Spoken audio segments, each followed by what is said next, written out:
नमस्कार। आज का हमारा टॉपिक है भारत में निर्वाचन आयोग का गठन और उसकी कार्यशैली या उसके लक्ष्य, शक्तियाँ। निर्वाचन आयोग भारतीय संविधान के मुख्य अध्याय अनुच्छेद 324 से 329 में निर्वाचन तंत्र से संबंधित संपूर्ण व्यवस्थाएं की गई हैं। संविधान के अनुच्छेद 324 के अंतर्गत निर्वाचनों का निरीक्षण, निर्देशन और नियंत्रण करने के लिए निर्वाचन आयोग की स्थापना की गई। निर्वाचन आयोग में एक मुख्य निर्वाचन आयुक्त एवं उतनी संख्या में अन्य निर्वाचित आयुक्त होंगे जितने की राष्ट्रपति द्वारा समय समय पर मनोनीत किए जाएं। मुख्य निर्वाचन आयुक्त तथा अन्य निर्वाचन आयुक्तों की नियुक्ति संसद द्वारा निर्मित किसी विधि के अधीन रहते हुए राष्ट्रपति द्वारा की जाती है। मुख्य निर्वाचन आयुक्त का कार्यकाल 6 वर्ष या 65 वर्ष की आयु दोनों में से पहले जो भी हो। अन्य चुनाव आयुक्तों का कार्यकाल 6 वर्ष व 62 वर्ष की आयु दोनों में से जो भी पहले हो तक किया गया है। अन्य बातों में मुख्य निर्वाचन आयुक्त अपने पद से उन्हीं कारणों व रीतियों एवं अन्य प्रक्रियाओं द्वारा हटाया जा सकता है, जैसे कि सर्वोच्च न्यायालय के न्यायाधीश को हटाया जा सकता है। महाभियोग का अधिकार संसद को ही है। संसद के दोनों सदनों को अलग अलग कुल सदस्यों की संख्या के बहुमत और उपस्थित और मतदान करने वाले 2/3 मत से प्रस्ताव पारित करना होगा और यह प्रस्ताव राष्ट्रपति को भेजा जाएगा। उसके बाद राष्ट्रपति मुख्य निर्वाचन आयुक्त को पदच्युत के आदेश जारी कर सकता है या करेगा। अनुच्छेद 324 ब्रैकेट में 3 में उल्लेख है, जब कोई अन्य निर्वाचन आयुक्त नियुक्त किया जाता है तब मुख्य निर्वाचन आयुक्त निर्वाचन आयोग के अध्यक्ष के रूप में कार्य करेगा। यह प्रावधान मुख्य चुनाव आयुक्त को अन्य चुनाव आयुक्तों से प्रमुखता की स्थिति प्रदान करता है। मुख्य चुनाव आयुक्त से यह उम्मीद की जाती है वह अन्य चुनाव आयुक्तों से काम काज में बराबर सहयोग व उनका सकारात्मक सहयोग लेकर कार्य को गति प्रदान करे, ऐसी भारत का संविधान उम्मीद करता है।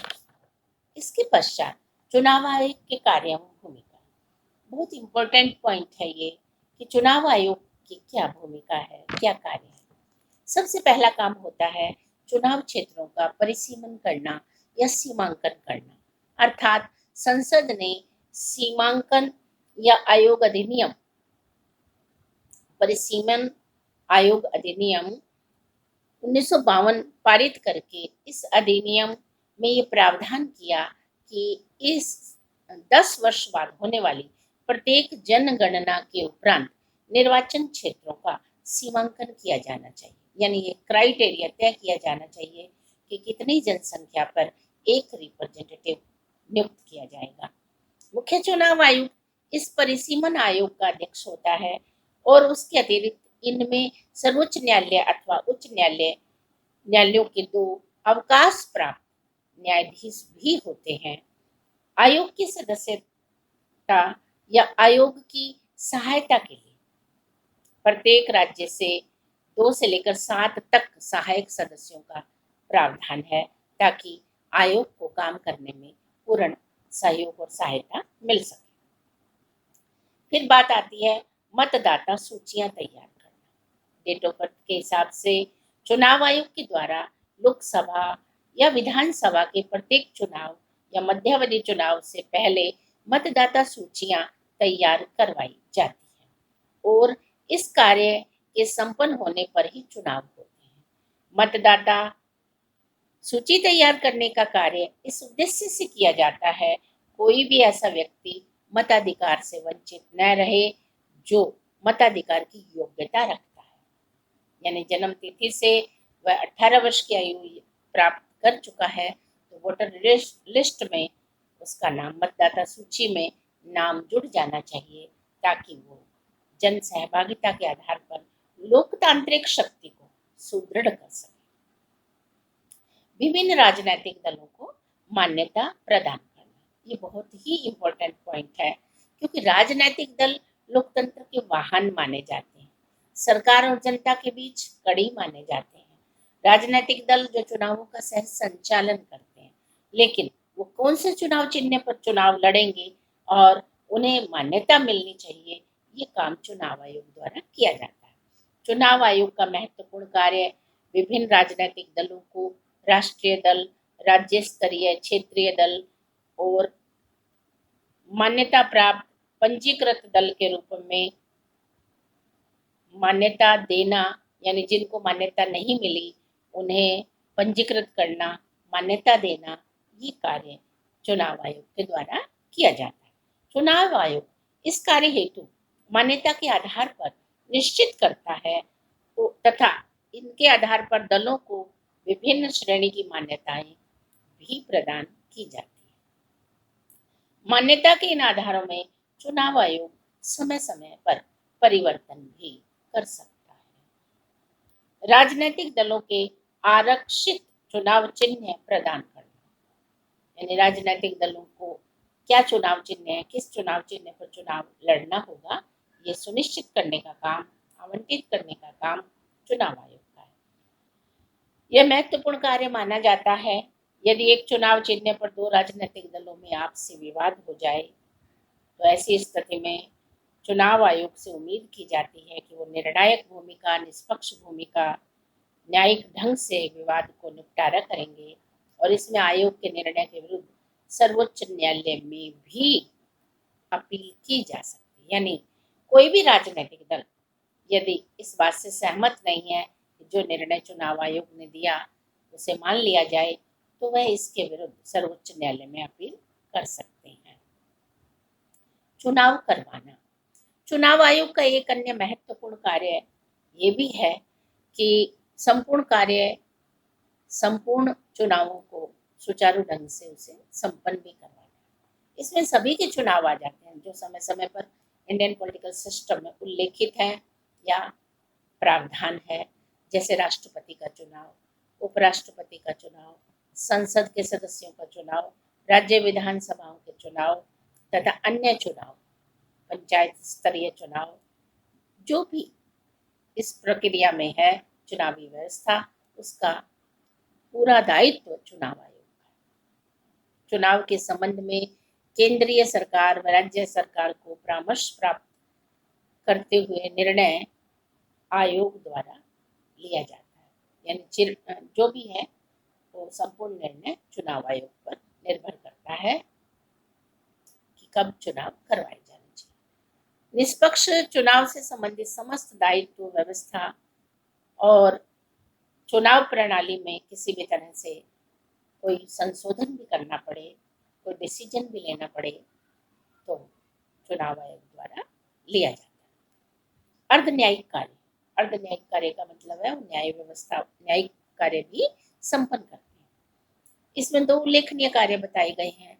अनुच्छेद 103 के अंतर्गत राष्ट्रपति आयोग से संसद सदस्यों की अयोग्यताओं के संबंध में परामर्श कर सकता है, यानी संसद में चुनाव लड़ने वाले जो सदस्य हैं, यदि वो अयोग्य हैं या उनका रिकॉर्ड सही नहीं है, ये सब बातें वो संसद के सदस्यों के अयोग्यता के बारे में राष्ट्रपति से परामर्श कर सकता है। 192 अनुच्छेद के अंतर्गत राज्य विधानमंडल के सदस्यों के संबंध में यह अधिकार राज्यों के राज्यपालों को दिया गया है, यानी केंद्र से संबंधित है तो राष्ट्रपति से परामर्श होगा और राज्य विधानमंडलों से संबंधित है तो राज्यपाल से वह परामर्श कर सकता है। लेकिन संविधान अथवा जनप्रतिनिधित्व अधिनियम में इस कार्य को करने की कोई प्रक्रिया निश्चित नहीं की गई है और इसलिए इस कार्य को करने में आयोग ने अनेकों बार कठिनाइयां भी महसूस की, क्योंकि दबाव समूह राजनीतिक दलों पर हावी रहता है और विवादित मुद्दों को चुनाव आयोग को निपटाने में कठिनाई है और निर्णायक भूमिका भी निभाई जाती है। अन्य कार्यों में आता है राजनीतिक दलों के लिए आचार संहिता तैयार करना, राजनीतिक दलों को आकाशवाणी पर चुनाव प्रचार की सुविधाएं दिलवाना, उम्मीदवारों द्वारा किए जाने वाले कुल व्यय की राशि को सुनिश्चित करना, मतदाताओं को राजनीतिक प्रशिक्षण देना, चुनाव याचिकाओं आदि के संबंध में सरकार को आवश्यक परामर्श देना, यानी ये कार्य भी चुनाव आयोग द्वारा किए जाते हैं। हमारे भारतीय राज्य व्यवस्था में चुनाव आयोग की महत्वपूर्ण भूमिका मानी गई है और चुनाव आयोग ने समय समय पर निर्णायक भूमिकाओं का भी अपना उदाहरण प्रस्तुत किया है और इसकी शुरुआत टी.एन. सेशन मुख्य चुनाव आयुक्त के समय से हुई और धीरे धीरे बहुत सारे सुधार और व्यवस्थाएं हमारे सामने आई और इस प्रकार भारतीय राजनीतिक व्यवस्था में भारत, जो कि सबसे बड़ा लोकतांत्रिक देश है, और इस लोकतांत्रिक देश में उम्मीदवार के रूप में खड़े होने के लिए या मतदाता के रूप में हमें अपने दायित्व और कर्तव्यों की पूर्ति करना और राजनीतिक दलों की अहम भूमिका जो लोकतांत्रिक प्रोसेस के अंदर है, इन सबको व्यवस्थित करना, निर्देशित करना, नियंत्रित करना, ये चुनाव आयोग का मुख्य कार्य माना जाता है। और अब तो राष्ट्रपति शासन को किसी भी सदस्य राज्य से हटाने से पूर्व या लोकतंत्र की बहाली के लिए या स्वतंत्र निष्पक्ष चुनाव के लिए चुनाव आयोग से भी पूछा जाता है। तत्पश्चात राष्ट्रपति शासन को हटाया या उसे आगे जारी रखने की व्यवस्था भी की जाती है। नमस्कार।